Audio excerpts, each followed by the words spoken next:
now because Andy just put me on the spot before. Being a fellow dyslexic. Wow, what an incredible start to the day. I'm just in the stable sheltering from the wind because it's quite blustery outside. But this morning my favourite cow Hilda has calved. So this morning we have got the Teagle Titan 8 out for some dung spreading and it's on the TS115A.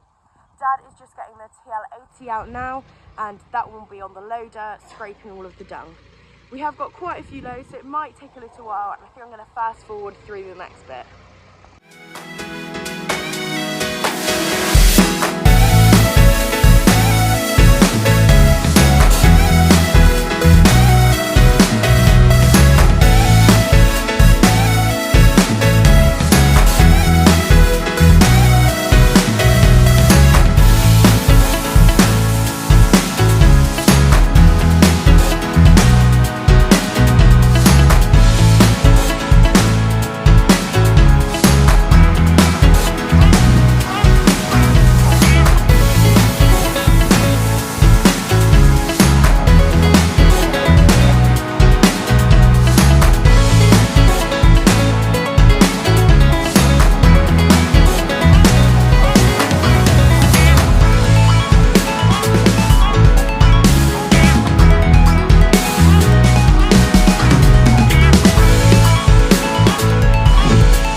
So we've just finished cleaning out all the sheds. I've got my instruments with me because we are about to take out one of the cow stitches. I say one of, there's only one cow with stitches in. She had a C-section about a fortnight ago and we're just taking them out now.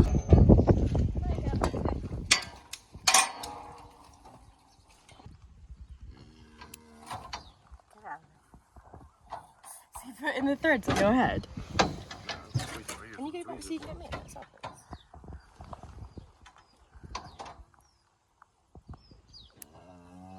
Go. 2 more. 3 more, sorry I lied to you. Oh, you're one of those nurses that upsets the patient by saying only 2 more and there's only 10 to go.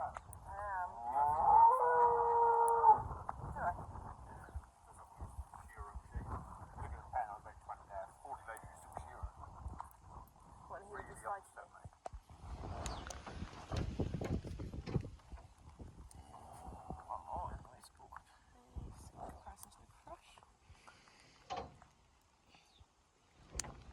There we go. Good girlie. Happy days.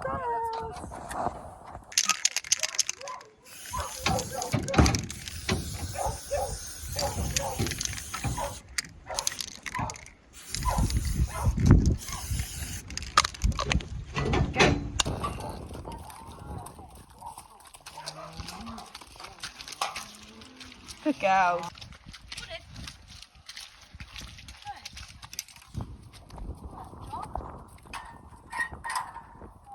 Just heading outfield now with Dad to get 2 cows and calves in. We find the best way for our farm to move cows and calves is to put the calf in the trailer and get the mother to follow along on side. There was a few points where she got distracted by the older cows and calves in the field next door, but she did continue to follow really well. Once we got her into the yard, Mum also helped us put her into a shed, and luckily for me, she actually walked straight in, so I legged it to shut that door. You can see Mum and Dad iodining the calf and making sure it is definitely sucked. We head straight back out to field to get Pansy and her calf. Please never approach a cow and calf and try to avoid fields that they're in. They can be incredibly maternal.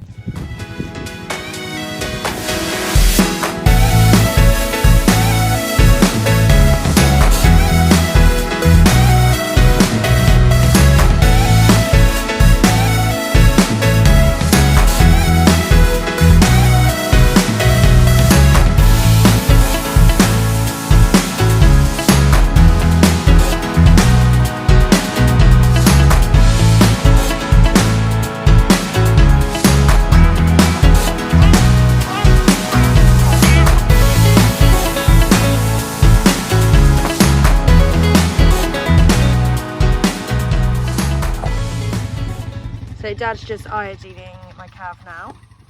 Then we're gonna take the calf out and we're gonna put it in with this screte that we've just freshly cleaned out. We've just put Pansy, who is the cow that we just brought in. This is my cow. I bought her during lockdown, and this is her third calf. It's another bull calf. She's only ever had bull calves, and as you can see, her nose is like a luminous yellow/orange, and that's because she's just licked the navel, which is the umbilical cord. It doesn't matter too much. There will still be iodine there for the calf's navel, and a bit extra for her nose.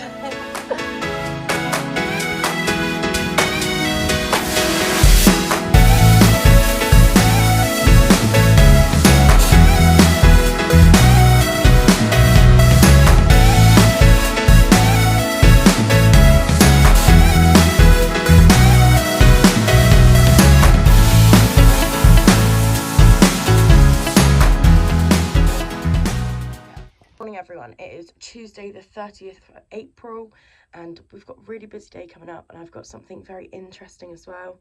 So Mum and I are just starting the morning yard work. I'm in the corn shed now, about to start bagging up and putting into buckets. We've got just over 100 head of cattle to feed this morning. Samuel's still asleep. I've got the monitor on him, so I'm just keeping a very close eye and trying to get this all done before he wakes up. I've also got two, maybe three calves to put to suck. They're not feeding on their own, so they need a bit of extra help. Mums are really good though, so we're just putting them in the crush and getting them to suck. The crush, again, doesn't hurt anything. It's literally just a metal container that puts a bit of safety into the whole aspect of it. Hi Mum. Hi. These are the fat bullocks, and the one on the end here closest is called Legacy, and he's actually for sale if anyone would like him. These two pens hold our cows and calves, and they're all very much Hereford crosses. Just bagging up some more corn now, and we have about 30 buckets to do.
Afternoon to what I usually have. I have got 6 hours of travelling, so I'm leaving now. It is 12 p.m. I'm hoping to get there between 6 and 7, and I am off to the Cultivate conference, so really excited for that. And whilst I'm up there as well, I've got another event to go to the next day, so I've booked a few Airbnbs and I'm really looking forward to it.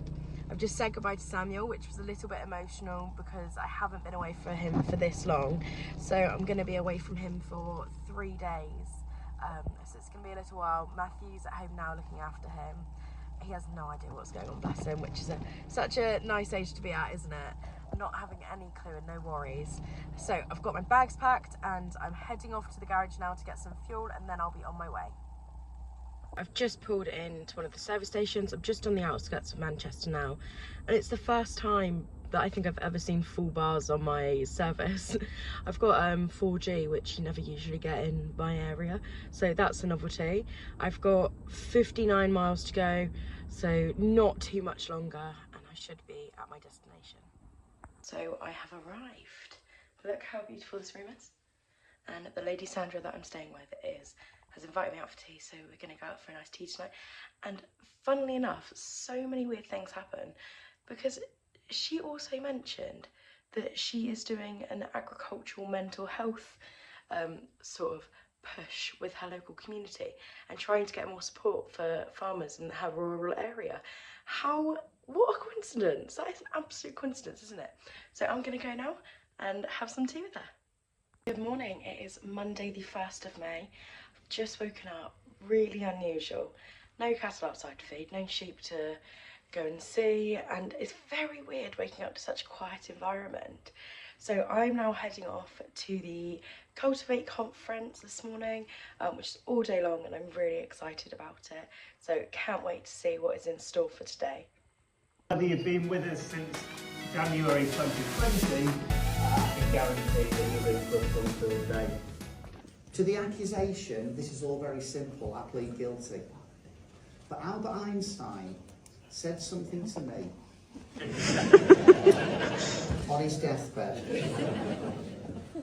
in German. I couldn't understand it. Albert Einstein said the following: the definition of genius is the ability to make the complex simple. Never get to hell, never get to come if you stop and the yeah! Yeah, this is a proper one now because Andy just put me on the spot before. Being a fellow dyslexic, how much do you attribute the success of the business, maybe in a percent wise, is to being dyslexic? 50 or 60%.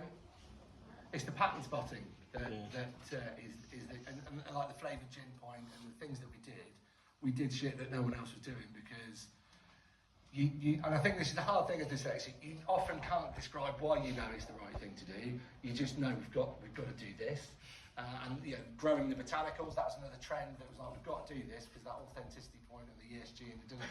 So I think it's been a huge part of what we do as a business. And I think neurodivergence, super important in any team. You know, if you look at, I think NASA now employs they make sure a certain percentage of the engineers are dyslexic.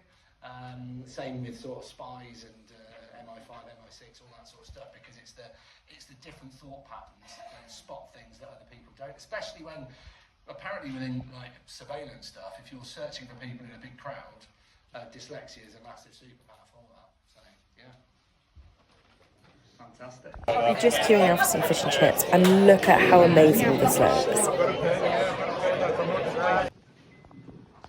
Hi everyone, thank you so much for having me. My name is Sammy Kinghorn and I'm currently Britain's fastest ever female ultra racer, and as of February the world record holder over 1500 metres, which is, I'm still getting used to it. There's been a very talented artist here today, and look at what he's done. A whole collaboration of everything today. Today has been absolutely incredible. So I went to the Cultivate conference, as you guys have seen, and the speakers were phenomenal. I couldn't get over the amount they shared with us, their experiences, and how much I took away from it. There was things ranging from mental health to personal development and obstacles overcome. And it was so inspiring. Met so many amazing people, and then I've just had tea with Amy Wilkinson, and it was really nice to catch up with her. Not met her in person yet, so that was a lovely experience. And she took me to an amazing restaurant. It's nice and almost Texas themed, so that was really exciting. And I'm just going to hop into the shower now and go to bed, so I'll catch up with you all tomorrow morning. Good morning everyone. It is Monday the 2nd of May. Really unusual night. As you may be able to hear a few times, there is traffic right next to me. Not used to that at all. Living on a farm, maybe we might get a cow moo in the night, you'd hear all the birds, but a very different sleeping situation in the sense that I could hear all the cars all night, and nothing really prepared me for that. So this morning I am off to the Farmer's Guardian for an influencer day, like an agriculture influencer day. Really looking forward to what's in store today and what they've got planned. So I'm heading over to that in a minute, and then about 4 o'clock I'm leaving to head home, so a 6-hour drive, and then back to the farm and back to the madness.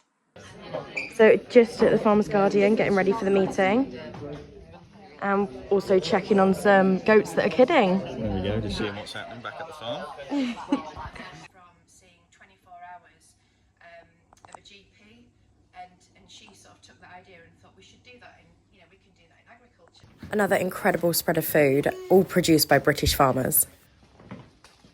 You're way too confident. What's your job? I'm a beef, sheep and arable farmer. Everything about it. The range in jobs that we get. If you weren't farming, what would you be doing? I've just arrived at one of the service stations now. I just need a bit to eat and a bit of a rest for a moment because it's getting quite late into the evening. So I'm about 119 miles away from home, which is about 2 hours, going down the M5 and M6. So hopefully it shouldn't be too long. Hopefully it should just stick to those 2 hours.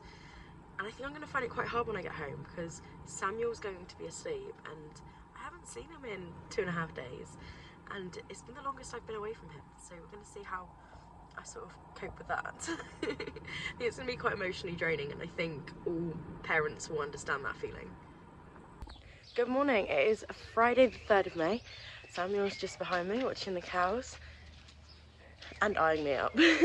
I'm just currently doing the morning yard work. And at the moment I am putting some silage in for some of the cows in some of the older sheds. We have quite a lot of listed buildings on the farm, so there are a lot of older buildings that unfortunately we can't do very much to.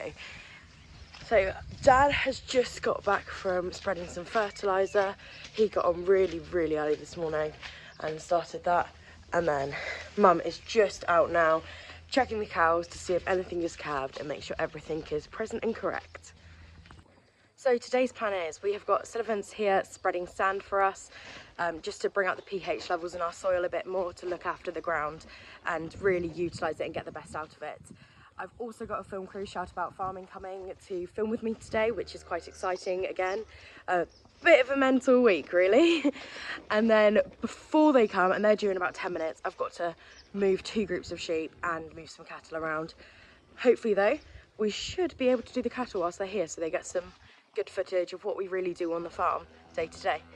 But anyway, I would just like to thank you all for watching this video and I really hope you did enjoy it. Let me know in the comments what you'd like to see next, what you enjoyed and potentially what you didn't enjoy. I need to hear your feedback to see how it's going. So please like, subscribe, comment and follow along for more.